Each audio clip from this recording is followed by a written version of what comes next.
I'm probably going to start with the most bad news. I mean, I think this has been an incredible year. There's been so much energy around President Obama's election and his inauguration and over his 12 months of office now. And I think that some of it is well placed. I mean, we have seen a very ambitious domestic agenda. We've seen a very sort of concerted effort to redress some of the issues we've had globally. So, I mean, there's a lot of stuff going on. We've seen him make moves to close Guantanamo prison. We've seen the president put forth the most ambitious healthcare agenda we've seen in maybe ever in American history, and one of the most important public policies we've seen in over a century. But at the same time, we've had all of these advances. There have been considerable spaces and spots where things haven't gone the way they could. We've seen a healthcare bill go from robust and filled with things like a public option and no escalating costs for people who are escalating in age. We saw provisions for abortion or for women's rights. We've seen all these things that were once essential pieces of the bill get thrown under the bus. We've seen, somehow what they call a jobless economic recovery, which is like an eggless omelet, right? I mean, we apparently have an economic recovery, yet no one has a job. We see black unemployment skyrocketing. We see the education system stagnating, and we have a foreign policy agenda which is as hawkish and aggressive as anything George Bush has ever done. We've sent 30,000 troops to Afghanistan. We've basically drawn a line in the sand with Iran. We've been engaging in military strikes in Yemen. I mean, I would say around the globe, in some ways, we don't have a new direction. We just have a new driver, but we're going the same way. That's very troublesome and scary to me. Well, I think when we look at President Obama, he came with all of this hope and these new ideas that there was going to be change in America, or whatever. But in some things, there really hasn't been any change. Yeah, and I don't think Barack Obama literally sought out to define what that change would look like. We knew, given the history of racism here in this country, that the very fact of a black man becoming president or a man of mixed race descent becoming president of the United States will be a transformational moment, at the very least for black Americans and for many people that are sympathetic and supportive of African American people and their sort of issues and concerns.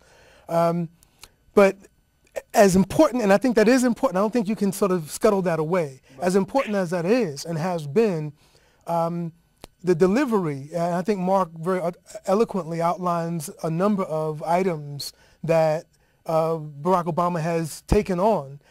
His presidency has been one of the most ambitious presidencies, compared probably favorably to FDR and to LBJ, not nearly as much as LBJ. And I think that's one of the things that people are afraid of, is that Barack Obama has spent his political capital in this 1 year mainly on health care, but these other important issues as well, because we know that that first year, especially when you win a landslide election like he did in the Electoral College, even if he didn't in the popular vote, that's the capital you move on. And Barack Obama is trying to do something that, as Mark cited, no president has been able to achieve before, going back to Teddy Roosevelt, who was the first to really talk about health care. FDR comes up with Social Security in '35, and of course LBJ with Medicare. So, I mean, if you go back and study the political career of Lyndon Baines Johnson and look at Barack Obama's sort of early presidency,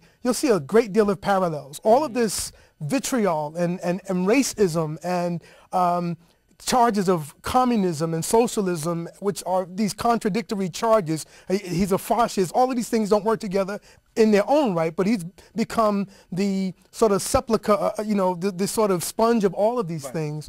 But truth be told, Barack Obama has been given, as many other presidents have, tremendous challenges, and I think he's met many of them head on. I mean, he's done some things that if we really had time to sit and list, if we could sit and write out what he's done, Barack Obama has achieved a great deal. But I agree with Mark.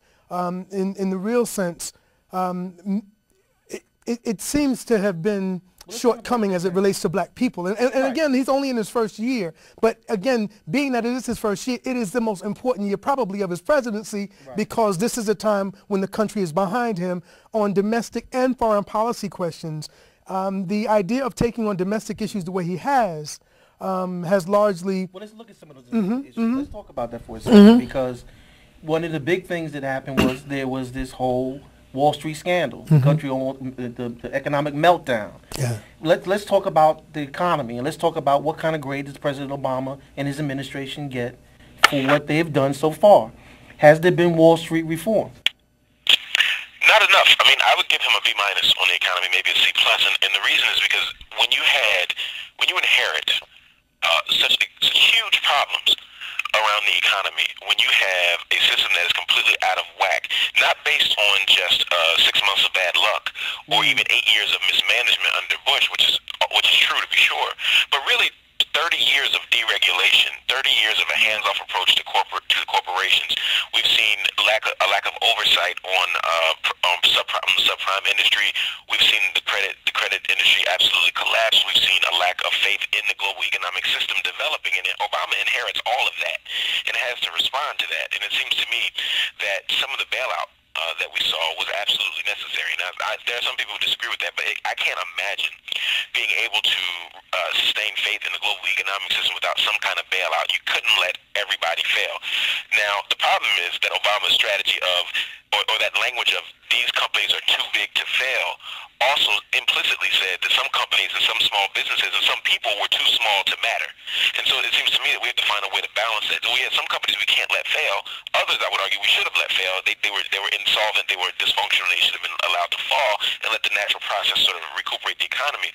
But there were small businesses and everyday people who were catching hell who didn't get that kind of support. We bailed out big businesses, but we didn't bail out people on Main Street. We didn't bail out we darn sure didn't bail out people on Martin Luther King Boulevard. And so it's that kind of imbalance that makes me say that while he probably gets A's for some of the ways he handled the larger bailout, everyday people, I'd say, he's probably in the C, D range.